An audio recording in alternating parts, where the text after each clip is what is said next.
सुप्रभात. श्री परमरहस्य वाचन अध्याय 12वा श्लोक क्रमांक 14 ओवी क्रमांक 42.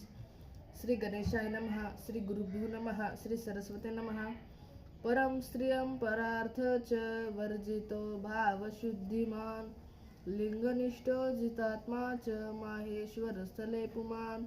आता माहेश्वर स्थल महिमान पार्वती एक विश्वास धरून तयासी परस्त्री माते समान काही नाही तयासी का मनासी तरी एक तयासी आत्मा आत्मा नाही देख जे देख ते शिवची एक ते आत्मा आत्मा कैची त्यासी स्त्रीच दिसत नाही जे देखे ते शिवची पाही मा कामना उठे तया काही भोग विषयासी वीर निष्ठांगी येता देख तो करी सरासार विवेक मग वासनेचा पल्ला एका येईल कठोनिया तरा परद्रव्य पाषाण समान परनिंदा हिंसा न करे आपण इत्यादी वर्जी अवगुण भाव शुद्ध माहेश्वर तो लिंग निष्ठी निपुण करी पूजा लिंग जंगमी भाव नाही दूजा गुरु भावने लिंगासी पूजा ओजा जंगमी तोचे निष्ठा गुरुसी भजे शिव भावना ऐसा माहेश्वर स्थलाच्या खुना आता प्रसादी स्थलाची विवेचना निरपू एक हो देवी.